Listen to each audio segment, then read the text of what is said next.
Períodos. Existem período simples e período composto.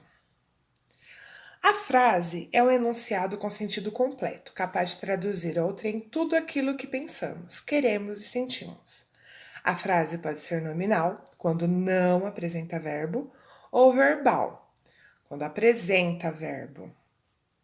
Uma oração é a frase que se organiza em torno do verbo, ou locução verbal. Então, só vai existir uma oração se tiver um verbo. Período, frase que possui uma ou mais orações. Termina com ponto, ponto de interrogação, ponto de exclamação ou reticências. O período pode ser simples, quando apresenta apenas um verbo, ou composto, apresenta mais de um verbo. Então, a frase é qualquer enunciado. Oração é quando tem um verbo e período pode ter mais de um verbo. Tem um ou mais de um verbo. O verbo com núcleo oracional dos períodos simples e compostos.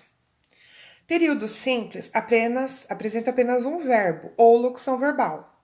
Ou seja, se tem apenas um verbo na frase, ele é apenas uma oração. Os cavaleiros aprenderam uma importante lição. Aprenderam é o verbo, então aqui só tem apenas uma oração. O período composto apresenta mais de um verbo ou locução verbal, quer dizer, mais de uma oração. O Dervis mostrou aos cavaleiros que ambos tinham razão.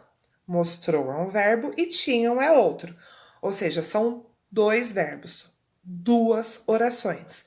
Por isso é período composto. Então, período simples é quando tem apenas um verbo, ou seja, uma oração na frase. Período composto é quando tem dois ou mais verbos, ou seja, duas ou mais orações. Exemplo de período simples.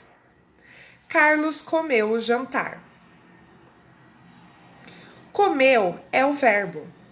Se só tem apenas um verbo, é período simples. Exemplo de período composto.